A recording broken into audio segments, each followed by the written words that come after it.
ವಿಧಾನ ಪರಿಷತ್ನ ವಿಪಕ್ಷ ನಾಯಕ ಛಲವಾದಿಗೆ ಬಿಗ್ ರಿಲೀಫ್ ಸಿಕ್ಕಿದೆ. ಬಂಧನ ಭೀತಿಯಿಂದ ಬಿಜೆಪಿಯ ಇಬ್ಬರು ನಾಯಕರು ಬಚಾವಾಗಿದ್ದಾರೆ. ಕುರುಬ ಸಮುದಾಯದ ವಿರುದ್ಧ ಪ್ರಚೋದನೆ ಆರೋಪ. ಪರಿಷತ್ ವಿಪಕ್ಷ ನಾಯಕ ಛಲವಾದಿಗೆ ಬಿಗ್ ರಿಲೀಫ್. ಬಂಧನದ ಭೀತಿಯಿಂದ ಬಿಜೆಪಿಯ ಇಬ್ಬರು ನಾಯಕರು ಬಚಾವ್.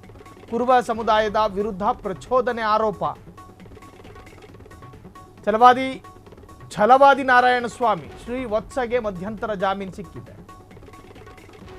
ಜನಪ್ರತಿನಿಧಿಗಳ ವಿಶೇಷ ನ್ಯಾಯಾಲಯದಿಂದ ಮಧ್ಯಂತರ ಜಾಮೀನು. ಕುರುಬರ ಎಸ್ಟಿ ಹೋರಾಟ ಸಮಿತಿ ಅಧ್ಯಕ್ಷ ಸಿದ್ದಣ್ಣ ತೇಜಿ ನೀಡಿದ್ದ ದೂರು. ಪರಿಷತ್ ವಿಪಕ್ಷ ನಾಯಕ ಛಲವಾದಿಗೆ ಬಿಗ್ ರಿಲೀಫ್ ಸಿಕ್ಕಿರೋದು.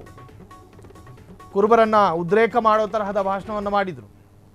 ಸೊ ಆ ಪ್ರಕರಣಕ್ಕೆ ಸಂಬಂಧಪಟ್ಟ ಹಾಗೆ ಸಮುದಾಯದ ಮುಖಂಡನೊಬ್ಬ ದಾಖಲಿಸಿದ್ದ ದೂರು.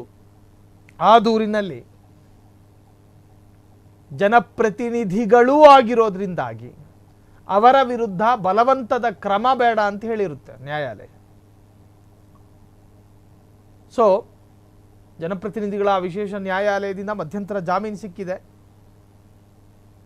ಕುರುಬರ ಎಸ್ಟಿ ಹೋರಾಟ ಸಮಿತಿ ಅಧ್ಯಕ್ಷ ಸಿದ್ದಣ್ಣ ತೇಜಿ ನೀಡಿದ್ದಂತಹ ದೂರು. ವಾಲ್ಮೀಕಿ ಸಮುದಾಯವನ್ನ ಎತ್ತಿ ಕಟ್ಟುವಂತಹ ಹೇಳಿಕೆಯನ್ನು ನೀಡಿದ್ದ ಆರೋಪಕ್ಕೆ ಸಂಬಂಧಪಟ್ಟ ಹಾಗೆ ವಿಧಾನ ಪರಿಷತ್ನ ಪ್ರತಿಪಕ್ಷದ ನಾಯಕ ಛಲವಾದಿ ನಾರಾಯಣಸ್ವಾಮಿ ಹಾಗೂ ಮೈಸೂರಿನ ಕೃಷ್ಣರಾಜ ಕ್ಷೇತ್ರದ ಶಾಸಕ TS ಶ್ರೀವತ್ಸ ಅವರಿಗೆ ಬೆಂಗಳೂರಿನ ಜನಪ್ರತಿನಿಧಿಗಳ ವಿಶೇಷ ನ್ಯಾಯಾಲಯ ಮಧ್ಯಂತರ ಜಾಮೀನು ನೀಡಿದೆ. ಇನ್ನು ವಿಧಾನಸೌಧ ಪೊಲೀಸ್ ಠಾಣೆಯಲ್ಲಿ ದಾಖಲಾಗಿರುವ ಪ್ರಕರಣದಲ್ಲಿ ಮಧ್ಯಂತರ ಜಾಮೀನು ಕೋರಿ ಛಲವಾದಿ ನಾರಾಯಣಸ್ವಾಮಿ ಹಾಗೂ ಶ್ರೀವತ್ಸ ಅವರು ಸಲ್ಲಿಸಿದ್ದ ಅರ್ಜಿಯನ್ನ ನ್ಯಾಯಾಧೀಶ ಸಂತೋಷ್ ಗಜಾನನ ಭಟ್ ಪುರಸ್ಕರಿಸಿದ್ದಾರೆ.